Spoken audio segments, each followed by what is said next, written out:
Good afternoon, ladies and gentlemen. My name is Ergun Demirsoy. I am Chief of Cardiovascular Department at Göztepe Medical Park Hospital, and I am really happy to be here to have opportunity here to talk about our work. Here you see my brief CV. I was born in 1995 in Trabzon, and later on I moved to Istanbul to be specialized. Since 1995 I have been doing the cardiovascular surgery as a specialized. During my career I had a chance to work out of Turkey to get more experience. At 2000 I was at Belgium.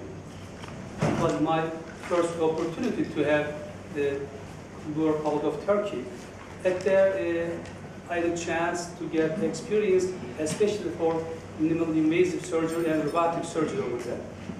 This picture from at that time, and Dr. Hugo Vanderman just across me, he is still very famous around the world for the minimally invasive hardcore surgery.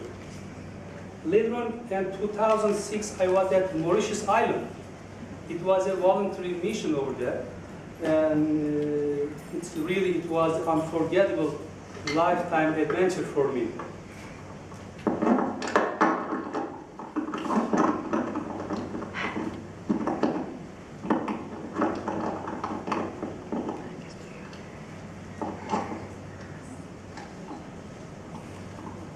Should I do like that?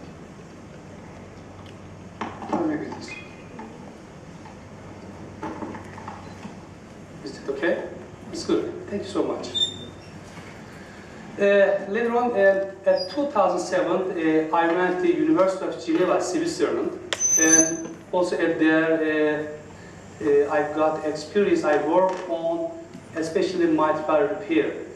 And this picture from Geneva is a friend of mine, the Turkish guy. He is still working at the University of Geneva. This is last year. I went to Chicago Loyola University.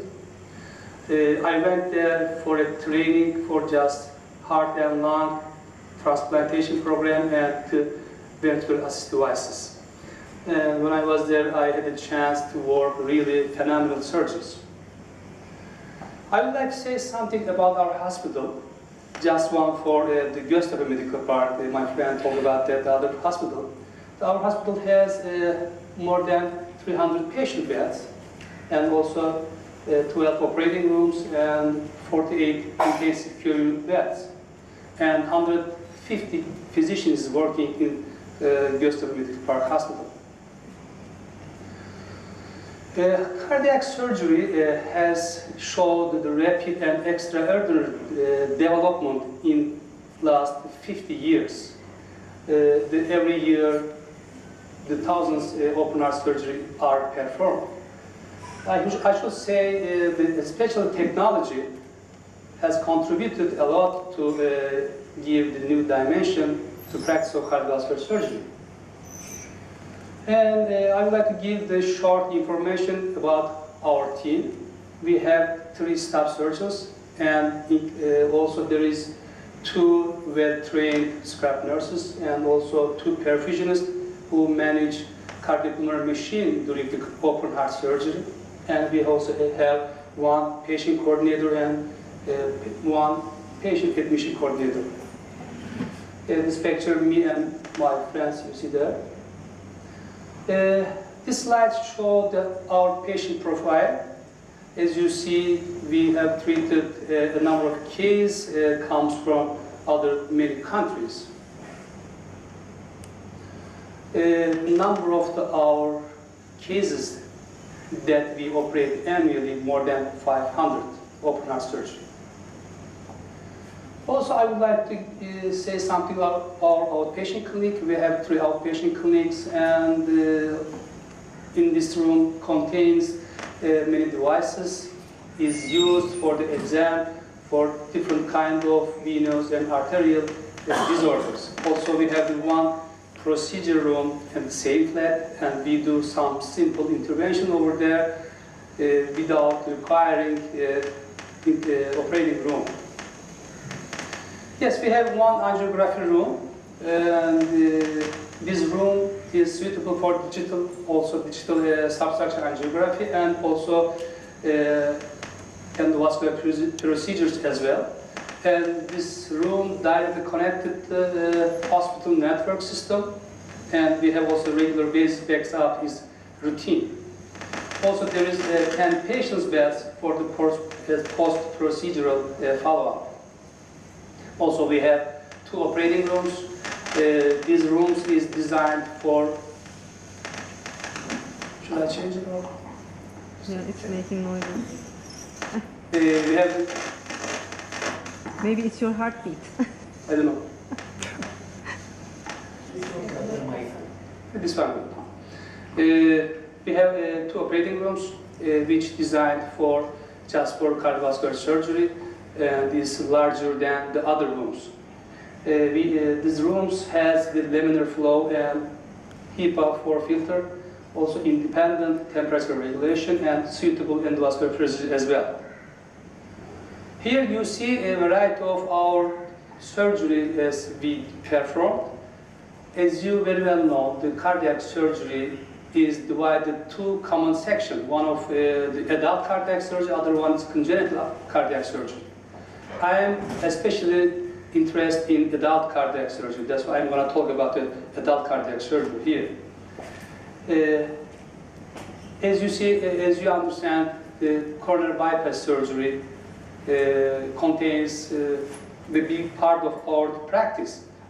Consequently, valve surgery is coming after that. And also we do every kind of aneurysm of the aorta and its branches. Also, briefly, I would like to other part of the surgeries. Also, we do the arrhythmia surgery, and for especially patients with atrial fibrillation. And also, we do every kind of peripheral arterial disease, and also every venous disorders can be treated in our clinics. As I said, also almost every kind of the congenital heart defects are repaired our hospital by my colleagues, except infant patients. Here you see the patients transferred to the ICU, cardiovascular ICU, just next to operating room. It's very important, this position, because in case of any emergency situation in the intensive care unit, can be fixed very easily, transferring patient back to the operating room. And we have 10 cardiovascular intensive care unit beds, and also there is 10 ventilators, 2 defibrillators, and also 2 intra-aortic balloon pump. Also there is isolated room for special situation. As we know, coronary artery disease is the most important factor for the death of the people. Despite the advent, it still keep their #1 position. As a result, the coronary artery surgery consists of our big part of our surgery. Coronary surgery can be done. It's 2 techniques. One of them is on pump or the arrested heart. The other option of the coronary artery surgery is beating heart. Of another name is the off pump surgery. But this technique is used not only the selected patients. For example, patients with severe COPD or patients with renal insufficiency or another reason, the calcified aorta. At the time, we prefer to use the beating heart technique. And cardiological interventions has become preferred technique, especially last 20 years, because of their less invasivity take place with this preferred technique. But here, that's why we encounter more than before. Many patients has the previous stenting procedure. And here you see one of the case, patient with multiple stents deployed the previous time. But during the surgery, we had to take out all of the stents because of the construct the coronary vessel using the venous space taken from the leg. This is a very interesting case. We have already has been published one of the important medical journal. And I would like to talk about the endovascular aneurysm repair. And its name called by briefly the EVAR. The EVAR is right now last 10 years has become very popular because it has some advantages. One of them, the early postoperative recovery and less pain, and the early backup to the normal life is their advantages. And here you see another case that we treated using endovascular aneurysm repair technique here. Also, I would like to talk about some minimal invasive approach. Minimal invasive approach has become also very popular, especially last 10 years. The cosmetic results and less pain and early recovery time to normal life is their advantages. Here, this lady had been operated for congenital heart defects. This picture was taken post-operative 4th day. As you see, a little bit difficult to see incision in front view. Another case has been operated for mitral valve pathology. Also, the patient was very happy when she discharged. You see here the real incision take place just before the infraaxillary, but only it can be seen just on the lateral view. As we know, especially the repair rather than the replacements has become preferred technique also in the cardiac surgery, especially last 10 years.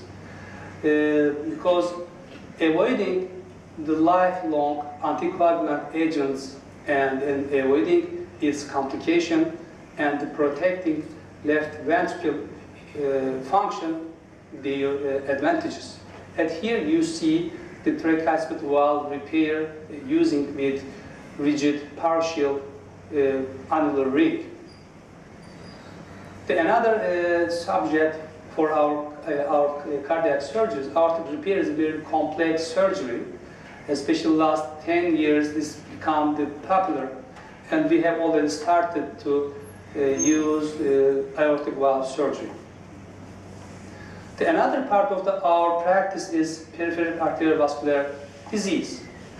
And as you know, chronic ischemia can be associated with pain and loss of quality of life and major limb loss, something like that, etc. And here you see the patient that we operated with the chronic ischemia.